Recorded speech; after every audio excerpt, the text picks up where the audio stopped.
So as Noah mentioned, I've been asked to speak a little bit about the state of the economy. I think it makes sense for me to start out with some numbers. So by all objective measures, the economy actually looks pretty good right now. Inflation is finally easing. It's at 2.4% year over year, the lowest reading since February of 2021. The unemployment rate is relatively low at 4.1%. And we've had a genuinely remarkable recovery from a deep and sudden shock to our economy, namely the pandemic and the recession that followed. But numbers don't always tell the full story of how people are experiencing the economy. At Groundwork, we always say we are the economy. But then when all of us, regular people, especially folks who have historically been left on the margins, are doing well, that's when our economy is doing its best. And so those numbers don't necessarily capture the fact that even if the price of things is slowing, like the price growth is slowing down, that prices are still high for people, or the experience of someone who is unemployed. And I do think it's worth putting on the table that there's a lot to celebrate. We've made over the last couple of years some pretty big people-centered investments, like the Chips and Science Act, the IRA. But fundamentally, we are still living in an economy that's ruled by a neoliberal ideology, an ideology that believes that if the wealthy do well, then the rest of us will kind of get the scraps because they'll all trickle down to the rest of us. And I want to kind of focus my remarks maybe on something a little bit surprising, which is taxes and our tax code. At the end of next year, the 2017 Tax Cut and Jobs Act, which was a series of really, really big tax cuts for the wealthy and large corporations, passed in 2017 by President Trump and Republicans in Congress. Those tax cuts are expiring, at least individuals are expiring. And part of the reason I wanted to spend some time talking about the tax fight is because the tax code in many ways crystallizes our neoliberal ideology. It makes it the air and we all breathe, the sea we all swim in. Over and over again, including in 2017, we were told the myth that cutting taxes for the super rich and big corporations would trickle down and benefit everyone. But time and time again, we've seen that the opposite is true. And for the past 50 years, I've seen soaring inequality fueled by tax cuts that allowed and incentivized those at the very top to extract for themselves. So where has that gotten us? According to the CBO, the average income for the top 1% of households is now 42 times greater than the average income for the bottom 90% of households. And wealth inequality is even worse.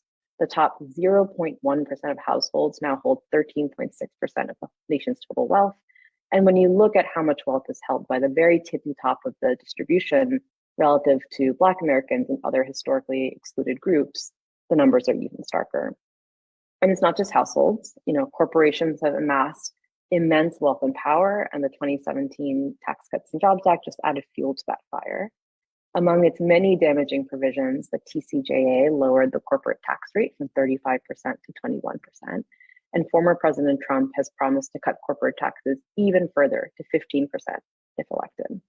So that all sounds like very DC and very high level, right? But I do think it's worth spending some time kind of thinking about what that means for us. That's a shocking policy proposal, lowering taxes to 15%. We are coming out of an inflationary period where large corporations saw record profits because of profiteering, right? Because all of us were paying for their profits and for their shareholders to get paid out. Corporate profits reached an all-time high earlier this year, not post-pandemic, all-time high. We've seen corporations funneling billions and billions of dollars in stock buybacks, what one of my colleagues calls the cotton candy part of our economy. It has no nutritional value. It just makes the rich richer. It doesn't actually improve any actual part of our economy. All while everyday people struggle to put food on the table and buy diapers for their children. We've seen that over and over and over again over the last few years. And we've heard these executives bragging on their earnings calls about their ability to get away with it. So what we're left with after years and years of trickle-down ideology, after years and years of tax cuts for the wealthy and big corporations, is an economy that's failing to meet its full potential because modern-day bandits are benefiting from rules that they set up to favor themselves at the expense of the rest of us. We're left with an economy where ever deeper corporate tax cuts have drained our collective coffers and undermined our ability to take on projects on behalf of the public and on behalf of our communities. So yes, we have made some progress, and by aggregate numbers, things are okay. but there's a lot of work left to do. I think we are coming out of a period where the Biden administration has taken this very fresh and very people-centered approach to crisis, right? They put money into people's pockets. They invested in long neglected parts of our economy, like our supply chains and our clean energy transition, really using the power of government to try and tackle some of the big challenges that Noam laid out at the top. And that is exciting. But just because we've done it once doesn't mean that we're going to continue on that path. And it's really on all of us to continue to push and challenge our policymakers and our leaders to put people at the center of their economy. Because at the end of the day, inequality is a massive problem in this country. Poverty is still a massive problem in this country. And we have a long way to go before we actually put this incredibly harmful neoliberal ideology to rest.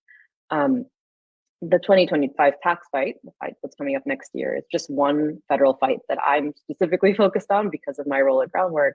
But I do also think it's worth all of us kind of paying attention to what's going on in DC, because these are pivot moments, right? These are moments where we get to change the rules of the game and we can change it in favor of the rest of us. So I'll maybe leave it at that, and really looking forward to the other panelists' comments and your questions.